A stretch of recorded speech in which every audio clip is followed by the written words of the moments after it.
nagpasalamat doon sa mga congressman na pumunta, sa mga kumpare niya, at siyempre, sabi niya, to my family, sa wife ko na si Jinky. At kahapon nga, after nung fight, nilapitan pa ni Jinky si Manny at tinignan yung sugat ni Manny sa may Sa may kilay niya. Well, thank you so much, Kuya Lar. At I'm sure mamaya makakausap ka pa namin more tungkol dito sa laban na naganap. Thank you so much, Kuya Lar.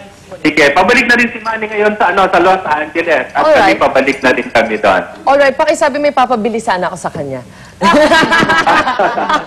Thank you, Kuya Lar. Ingat ka dyan. Okay, sige. Thank you rin. Samantala, maraming Marquez fans ang nadismaya sa inilabas na desisyon ng mga hurado. Ayon kay Pacquiao, naiintindihan niya ang sentimiento ng mga taga-suporta ni Marquez, lalo pat halos kalahati ng mga manonood sa MGM Grand Arena pawang mga Marquez supporter. Pero nanindigan si Pacman, siya ang aggressive fighter. Kwento naman ni Coach Freddie Roach, nag-cramp si Manny sa round 4 kaya naging problema ito. Pero sa huli, si Pacman pa rin ang wagi. Samantala, natahina ang sugat sa kanang kilay ni Manny at kasama na rin ang victory party ng Team Pacquiao. Sa kabila ng mga hindi sumang-ayon sa naging desisyon ng mga hurado sa bakbakang Pacquiao-Marquez 3, ayon naman sa isang international boxing analyst, bagamat hindi knockout ang palalo ni Pacquiao, nararapat pa rin siyang manalo. Ayon kay attorney Dan Rex Tapdasan, makikita raw na hindi na padalos-dalos sa kanyang mga galaw si Pacquiao. Napabilib naman siya sa galing na pinakita ng mas matandang si Marquez. Ang boxing commentator na si Noel Zarate, kumbinsido na si Marquez dapat ang manalo. Dahil sa desisyon sa laban, lalong posible raw ang tapatang Pacquiao at Floyd Mayweather Jr. At maaaring iniisip niya na may chance siya na manalo laban sa ating pabansang kamao. Ang laban ng Pacquiao-Marquez 3, mas bubusisiin natin mamaya sa talakayan with Ida. Talaga? Ang Pacquiao-Marquez 4. Oo nga, sabi isa para. Nagko-commit na yung promoter niya. Parang best of 7 na. May daw. Best of 7. Best of 7. So May 3, Pacquiao Marquez. May 5 naman, Pacquiao Mayweather. 2 days later. Pulbusan na Hindi to. sila titigil hanggang di nabubugbog si Manny. Takaw na takaw sila. Kasi dapat daw convincing talaga if ever si Marquez yung pagkapanalo niya, tipong na-knockout niya o napabagsak siya. Medyo dikit eh. Hindi ako yung tatlong judge mas malapit doon eh. Tayo meron lang sa TV. Akala ko nga may mga solid suntok si Marquez nung nire-replay. Tagus pala eh. Di ba depende sa kuha ng camera eh. Mas may better Eksena sa action movie. Di ba nagkakasuntukan pero hindi naman nagkakatamaan yun. Pero yung tatlong judge kasi nandun sa harap. Nakikita nila. Pero talagang ibang, mas scientific yung napanood natin. Hindi na yung bara-bara. Diba? Ito, lahat sila, kasi pangatlo na ito eh. Lahat sila, nung una at dalawang laban nila, pareho naman sila inagawan ng panalo eh.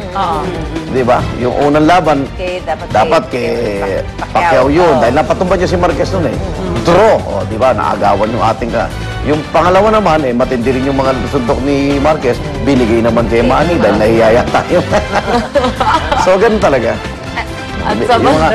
Di ba parang the decision of the judges, parang final na yan. Saka si Pacquiao mismo ang nagsabi sa interview niya na kumbaga, hindi naman daw, syempre lahat ng laban niya parang kumbaga parang makikita nabubugbog din niya yung kalaban talaga. May mga talagang magagaling din talaga. Kasi parang even talaga. Baka kung ginawa ni Manny yung dating luso ng luso, baka talo siya ngayon. Dahil nakita mo nung gano'ng kahanda rin si Marquez. Tama. Pinag-aralan. Naging bakulo kumpara sa... Kaya pala laging naka-jacket yun dito eh. Paglabas ko nun, laki ng katawan. Naganda rin. Samantala, dismayado rin si Juan Manuel Marquez sa resulta ng kanilang laban ni pambansang kamao Manny Pacquiao. Para kay Marquez, siya ang tunay na nanalo sa kanila ikatlong paghaharap sa boxing ring. Everybody knows what happened. I think I won this fight again. Repeat again. What I need to do? What I need to do for the judges give me the fight? I don't know, but I feel very happy for my action, and I win this fight again. Let's go review that. Ayon naman kay Pacquiao, naintindihan niya ang sentimiento ng mga Mexicano pero malinaw raw na siya ang nanalo sa kanilang laban. Danny? I understand we have to accept that because, you know, half of the fans is Filipino, half of the fans is Mexican for Marquez. Of course, the fans of Marquez is very disappointed, but we have to accept that that's part of the game, and the fight is close, but it's very clear that I won the fight. Even they're gonna watch in replay. So this is a sport. I love it. Be proud, takbuhin din si Marquez, di ba? Okay, samantala, inilabas naman ang punch stats ni Manny Pacquiao at Juan Manuel Marquez. At makita rito mas mataas ang bilang ng mga pinakawalang suntok ni Pacquiao na tumama kay Marquez. 176 na suntok ba? Ang tumama kay Marquez. Aba, 138 suntok naman ang tumama kay Pacquiao na galing kay Marquez. So, halos dikit naman ang percentage ng mga suntok na kumonekta sa pagitan ng dalawang boksingero, pero mas lamang dito si Marquez. Ayan. Napasin nyo, kung napanood nyo kahapon. Means what? 32%, so mas mataas yung mga yung mga... Mas solid. Kumonek. Mas naging solid. Yung punches ni Marquez. Oo. Mas marami lang pinakawalan si Manny. Na tumama rin. Pero Na kumokonek, yung solid, kasi makita mo sa slow motion di ba? Pag suntok, ganun pala, pag in-slow mo, nanginginig pa yung pisngi, no? Grabe, no? Oo, Ganun pati pala ang Pag tama. tayo, parang wala lang no? Parang Grabe. bilis lang kasi, Pati yung pero buhok, power punch. Yung power punch na sinasabi. Talagang nanginginig yung Nanginginig buka. talaga.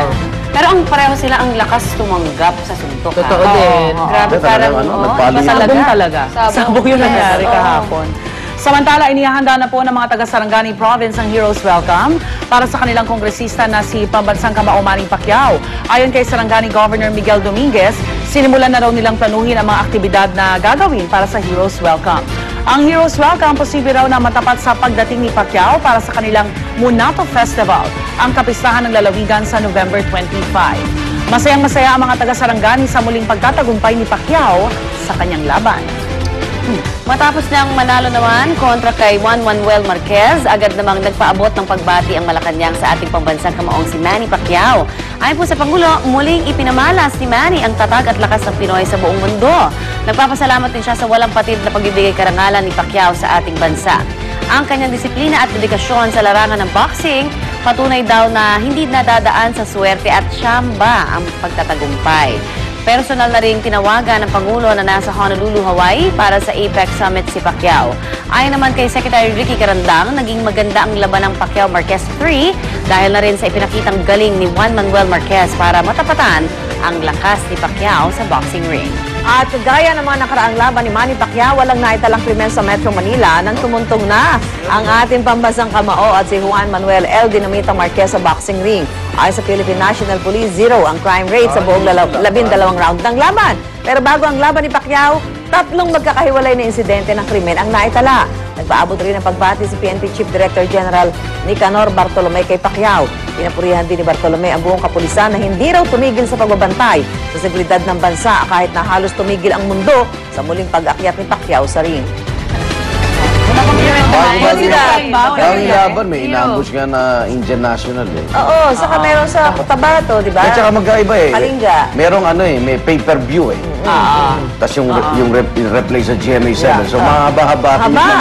Sa gitna yung nangyayari. Parang Mahaba yun. half-day. Pero sabi nga nabuti daw talaga nanalo si Pacquiao kasi Bakit? kung hindi daw ay maraming Mas mainit ang ulo sa kanto at magsusuntukan sila ngayon. Doon na. Doon na, doon na. May pumusta ba kay Marquez dito? Wala. Wala. Meron yata. Sino nanalo? Sino ba nanalo? Round reports na. Nanalo na ba? Ang tunay Ikaw ba na nanalo? ay si Dexter, ang aming floor Dexter. director sa round 12 decision. Congrats, Ganun ba? Dex. Magkano yung inabot yun? Depende, magkano Depende, inabot? magkano inabot? Talaga in-announce no? Mamaya na. Malakbaya ako, hindi pa ako babayad. Okay, pero talaga congratulations. Panalo doon sa laban na yun ay si Bob Arum. Okay. Pasundahan naman natin ang mga aksyong balita sa mga ito sa ating Ronda Reports.